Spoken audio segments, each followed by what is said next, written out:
ৰহা গৈমাৰীত মুকলি বিহু অনুষ্ঠিত। ৰাজ্যত অব্যাহত আছে ৰঙালীৰ ৰং আনন্দ। চৌদিশে ৰজন জনাইছে ঢোল পেঁপা তালৰ মাতেৰে। ভিন্ন প্ৰান্তত অনুষ্ঠিত হৈছে মুকলি বিহু। ৰাজ্যৰ বিভিন্ন প্ৰান্তৰ দৰে ৰহাৰ গৈমাৰীতো অনুষ্ঠিত হ'ল মুকলি বিহু। হয়, সঁচাকৈ বহুত আনন্দিত হৈছোঁ।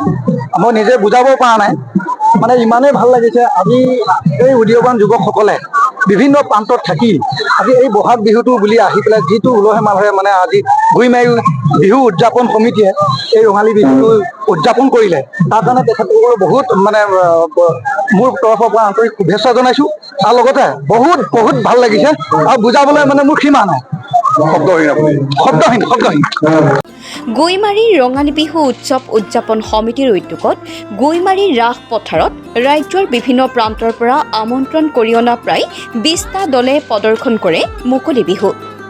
মুকলি বিহুলৈ সমগ্ৰ অঞ্চলটোত এক উদুলি মুদুলি পৰিৱেশে বিৰাজ কৰে।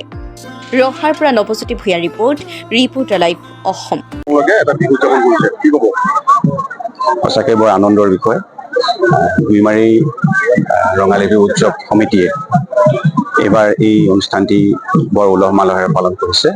সঁচাকৈ এটা আনন্দৰ বিষয় আৰু ময়ো আমন্ত্ৰিত হিচাপে ইয়াত জড়িত হ'বলৈ পাই মই নিজকে ধন্য মানিছোঁ। আৰু তেওঁলোকৰ এই উল্লাস আৰু তেওঁলোকৰ যি এই বিহুটোৰ প্ৰতি যি তেওঁলোকৰ প্ৰেম অক্ষুণ্ণতা তেওঁলোকে ধাৰা অব্যাহত ৰাখিছে, বৰ ভাল কথা। আৰু সেয়েহে মই পুনৰবাৰ তেওঁলোকক ৰঙালী বিহুৰ শুভেচ্ছা জনাইছোঁ আৰু অসমবাসী ৰাইজলৈ এই বিহুৰ বাকৰিৰ পৰাই মই ৰঙালী বিহুৰ শুভেচ্ছা জনাইছোঁ। কিমানটা দল আহিছে আৰু ক'ৰ পৰা আহিছে? এতিয়ালৈকে আমাৰ 20টিতকৈও অধিক দল আহিছে।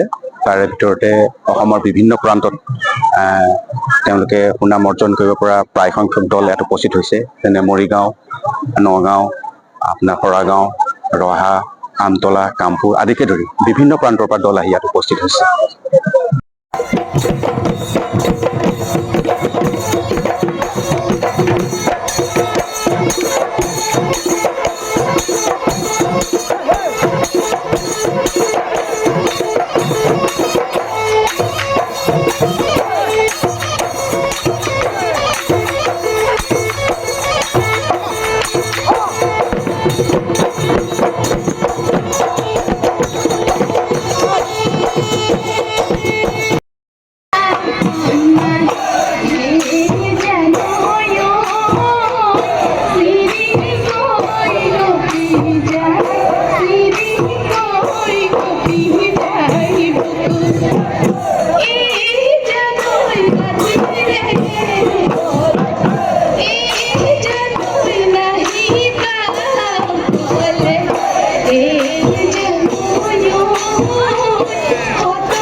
Reporter live.